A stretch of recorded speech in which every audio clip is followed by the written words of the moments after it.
ఇప్పుడు doctor care homeopathy Andhra Pradesh Telangana అన్ని బ్రాంచ్ల్లో free consultation మరియు 25% అన్ని మందులపైన గొప్ప డిస్కౌంట్. అపాయింట్మెంట్ కోసం వెంటనే కాల్ చేయండి 7337550280 7675007000. సో డాక్టర్, ఇందాక మీరు డిస్క్ బల్జ్ గురించి మాట్లాడారు కదా సార్. అంటే డిస్క్ బల్జ్ అంటే ఏంటి, అంటే దానివల్ల దాని సిమ్టమ్స్ ఎలా ఉంటాయి సార్? డిస్క్ బల్జ్ గురించి ఒకసారి ఎక్స్ప్లెయిన్ చేయండి. అంటే ఫస్ట్ ఆఫ్ ఆల్ డిస్క్ అనేది వెన్నుపూసలు ఏవైతే మనకి మెడ నుంచి నడుము వరకు ఉండేటటువంటి కంప్లీట్గా స్ట్రక్చర్ మనకి స్పైనల్ మనకి వర్టిబ్రల్ కాలం అంటాము. ఈ వర్టిబ్రల్ కాలం వెన్నుపూసల మధ్యలో ఒక్కొక్క వెన్నుపూసకి మధ్యలో ఉండేటటువంటి మెత్తని అవయవాన్ని మనం డిస్క్ అంటామండి. ఇవి మన బాడీకి ఒక కుషన్స్ లాగా, అంటే షాక్ అబ్జార్బర్స్ లాగా పనిచేస్తాయి. సో మీరు కూర్చునేటప్పుడు, నిల్చునేటప్పుడు, జర్నీలు చేసేటప్పుడు, పరిగెత్తేటప్పుడు, దూకేటప్పుడు, ఏదైనా అనుకోకుండా ఏదైనా పడిపోయినా ఇలాంటి చేసేటప్పుడు ఏంటంటే వెన్నుపూసలు ఒకటి రాపిడికి గురవకుండా, వెన్నుపూసల లోపల ఉండేటటువంటి వెన్నుపాము పైన ఒత్తిడి అనేది లేకుండా ఉండడం అనేది ఈ యొక్క డిస్క్ చేసేటటువంటి పని.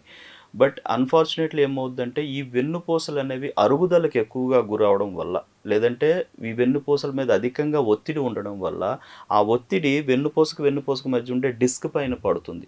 ఆ డిస్క్ అనేది ఇందాక చెప్పినట్టు చాలా మెత్తగా ఉండేటటువంటి అవయవం. దానిపైన ఒక కోట్ ఒక దీనికి దాని చుట్టూ ఉండేటువంటి ఒక లేయర్ ఎలా ఉంటుంది.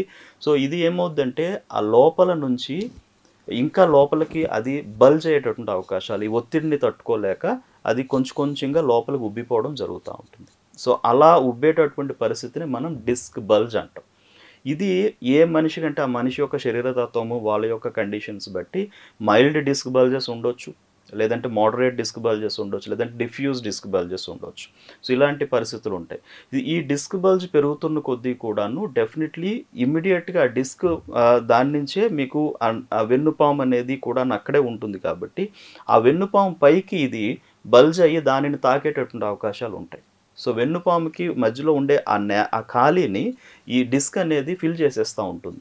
సో ఫిల్ చేయడం వల్ల దాని నుంచి వచ్చే నరాల మీద కూడా ఇది వెళ్ళిపోవడం జరుగుతుంది. అప్పుడు కంప్లీట్గా నరం పైన ఒత్తిడి అనేది, అంటే నెర్వ్ రూట్ అంటాం, అంటే వెన్నుపాము దగ్గర నుండి స్టార్ట్ అయ్యేటటువంటి నెర్వ్ యొక్క రూట్, స్టార్టింగ్ పాయింట్, అది ఇరువైపులా రైట్ అండ్ లెఫ్ట్ వైపు కూడాను. సో ఈ డిస్క్ అనేది ఎటువైపు బల్జ్ అయితే కనుక అటువైపు ఆ ఒత్తిడి అనేది మనకి అధికం అయిపోతుంది. ఆ ఒత్తిడి పెరగడం వల్ల మనకి ఇమీడియట్గా ఏమవుతుందంటే పెయిన్ అనేది వస్తుంది. సో ఆ పెయిన్ అనేది మనకి ఏ ప్లేస్లో జరిగింది అంటే ఏ బాడీకైనా ముఖ్యంగా ఎక్కువ ఒత్తిడి పడేది మెడ లేదంటే నడుము. సో మధ్య భాగంలో అంతగా ఉండదు. సో అక్కడ వేరే రకమైనటువంటి ఇష్యూస్ వస్తూ ఉంటాయి, కానీ వీటిలో ఎక్కువగా ఉంటుంది కాబట్టి అక్కడ మనకి ఈ యొక్క పెయిన్ అనేది స్టార్ట్ అవ్వడం జరుగుతుంది. ఆ పెయిన్ తర్వాత రేడియేట్ అవ్వడం, డిస్క్ బల్జ్ పెరుగుతూ ఉంటే నెర్వ్ డ్యామేజ్ ఎక్కువ జరుగుతూ ఉండడం, అంటే ఒత్తిడి తట్టుకోలేక నెర్వ్ పనిచేసే విధానం దెబ్బతింటూ ఉండడం, దాని ఫంక్షనింగ్ దెబ్బతింటూ ఉండడం జరుగుతూ ఉంటుంది. ఇలా ఇక్కడ నుంచి మనకి సివియారిటీ పెరుగుతూ ఉంటుంది. సో ఇది డిస్క్ బల్జ్ వల్ల మనకు వచ్చేటువంటి సమస్యలు మెయిన్గా చెప్పాలి.